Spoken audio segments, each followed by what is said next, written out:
Good afternoon, Group 1. My name is Alpha Ali. I'm presenting my Data 670 Capstone, the Capstone for the Master in Data Analytics program at UMGC, University of Global Campus. Um, my project is, about telecommunication customer churn. So the agenda is first I'm going to talk about the problem scope, then the data set, then the KPIs, data visualization, predictive models, lesson learned, and summary to conclude the presentation. The telecommunication customer churn project aims to predict, to have like to construct a very accurate predictive model for telecommunication customer churn to help companies um, avoid churn for the future. The problem scope. The objective of the project is to develop a predictive model that can accurately predict customer churn in the telecommunication industry. So our goal here is to have a strong model to predict churn. The dataset that has been used in this project include information about customer who left the company. So, 1 month, 2 months, 3 months, that's churn. Churn is going to be our variable target. It's going to be our focus. The main goal of the project is how to predict churn. So it also has services that each customer has signed up for, customer account information, demographic info about the customers. The key performance indicators. The key performance indicators, that's what's gonna be the main focus on this project. So churn rate, which is what we're gonna try to reduce churn rate for the companies. Customer life value, which measures the predicted net profit generated by a customer. Customer satisfaction, uh, retention rate, revenue impact, and customer acquisition cost. So all these keys here are very important, but they all kind of related to customer satisfaction. So customer satisfaction, if the master key, if you will, these are the keys, but customer satisfaction is the master key, because if a customer is satisfied with the service, they don't need to go somewhere else, so they're not gonna churn. So it's gonna reduce the churn rate. It's gonna, of course, increase the retention rate, and it's gonna impact the revenue, positively impact the revenue. So all these keys are related to customer satisfaction. So the data visualization, we're gonna see churn and gender distribution. That's gonna be our first visualization. Then we're gonna visualize the contract distribution, payment method distribution, churn distribution based on gender and internet service type, churn distribution based on dependent studies or partnership studies. So the first visualization here is gender and churn distribution. So as you can see here, about like 50%, 50.5, like let's say 51% of the customers are male, and then 49% are female. And if you look at the churn rate, 26.6% of the customers have churned, and 73.4% did not churn, which is kind of imbalance situation. So that means our metrics. So we will be using accuracy, but accuracy is not going to be enough to measure the performance of the model, because we have an unbalanced situation. We're gonna, of course, use other performance metrics to find out what's the best model. So the second visualization is churn distribution based on customer contract type. As we can see here, we have month to month, 1 year or 2 years, for example. So people who have like month to month contract tend to churn like more than people who have like 1 year or 2 years, or more than, yeah. So the shorter is the contract is, you know the higher the probability of churn is. um, Payment method distribution. So this is just, as you can see here, like electronic check is 33% is the main one, because most of the people now don't use paper check or bank transfer. They just use electronic check. So credit card also automatic payment, which is 21.9%. It's also used. It's a kind of, it's a kind of a very mixed distribution here. Depends on the generation of the customers and their preferences. We then have churn distribution based on gender and internet service type. As we can see here, um, DSL, we have DSL, fiber optic, or no internet at all. So as you can see here, so for people who have fiber optic, tend to churn more than people who have like DSL. Maybe it's because fiber optic, it's a good service, but it's very expensive, so a lot of people cannot afford fiber optic, so they just try to get the least expensive possible. That may explain why the fiber optic is has more churn than DSL. So we have churn distribution based on dependent studies. So as you can see here, if a customer has dependent, they tend to stay more longer with the company than customers who don't have dependent at all. Same thing for partnership. So if the customer has a partner, they tend to stay longer with the companies they are than customers who don't have partners. So maybe customers who don't have partner, they just, they're not stable. They change location anytime they want, and they change service anytime they want. So that may explain why customers who have dependent are more stable than customers who don't have a dependent. So the predictive models developed in this project are the Canyon neighbor, support vector machine, random forest, logistic regression, decision tree classifier, gradient boosting classifier, other boost classifier, and voting classifier. We're gonna look at them one by one, and then with their performance metrics, and some of them we're gonna take a look at the confusion matrix, the ROC curve.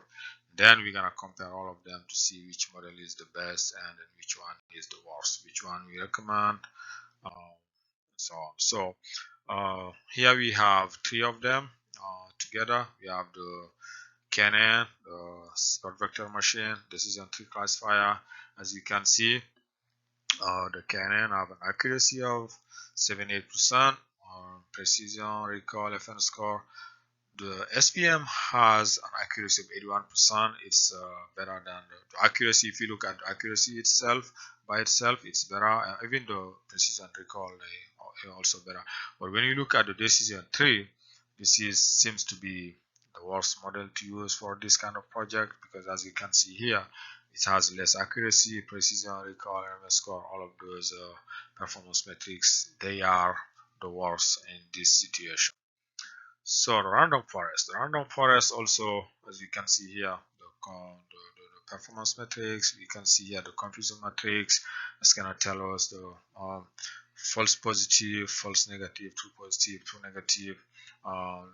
Looking at the confusion matrix, the ROC curve also tells us how good is the model, or how robust it is. So logistic regression, same thing for logistic regression. We have the performance matrix, the confusion matrix, the ROC curve, and we have the same thing for Adabus classifier, and this is a gradient boosting classifier, which is also has, as you can see, most of them have an accuracy of 81%. So which means the accuracy only will not help us to find out which model is the best. So we're gonna have, of course, look at the other performance metrics. So the voting classifier, which looks very interesting because so far it has the best accuracy, the best precision, and the best recall, the best FN score. So it seems to be our model champion, our best model here. So, and also when we look at the confusion matrix of the voting classifier, we can see here the true positive.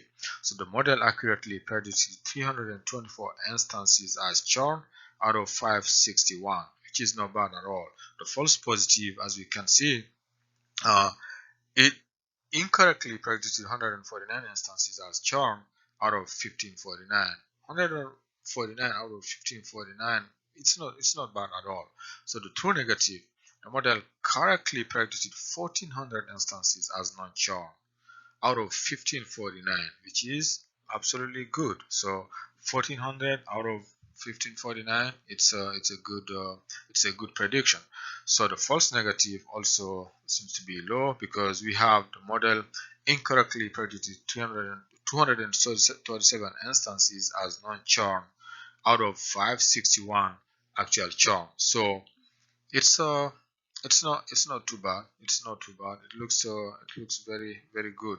So overall the voting classifier has shown promising result with a reasonable level of accuracy, precision, recall, and FS score. It is absolutely our model champion here. So we're gonna look now at the model comparison. As we can see here, we have all of them. We have like 8 models here, and then out of all of them, voting classifier has best accuracy, best precision, best recall, best FN score. And on the other hand, when we look at our decision tree, it has the worst of everything. So definitely voting classifier is the best model and decision tree is the worst. So we will keep the voting classifier and we will explain why the voting classifier is the best model in this situation, because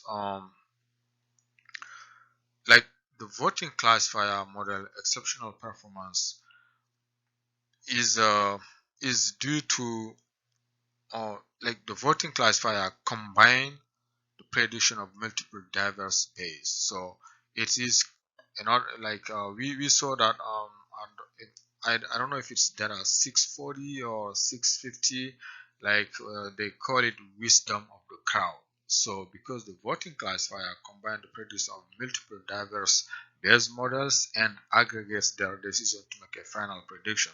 So it based on many it's a combination of many models and it's the best of them. So that's what they call the wisdom of crowd. So like some key reason explaining why the voting classifier excelled in this situation is because the voting classifier is like it has like ensemble learning capability, bias reduction, handles much better complex relationship, and robustness of overfitting. It's also like combining multiple models can reduce the risk of overfitting. So it is these are the reason why this seems to be the bet. Overall, the voting classifier demonstrates the power of ensemble learning and its ability to improve predictive performance by taking advantage of the strengths of various models. So by using various models, the voting classifier seems to be the best model. So this is our model champion.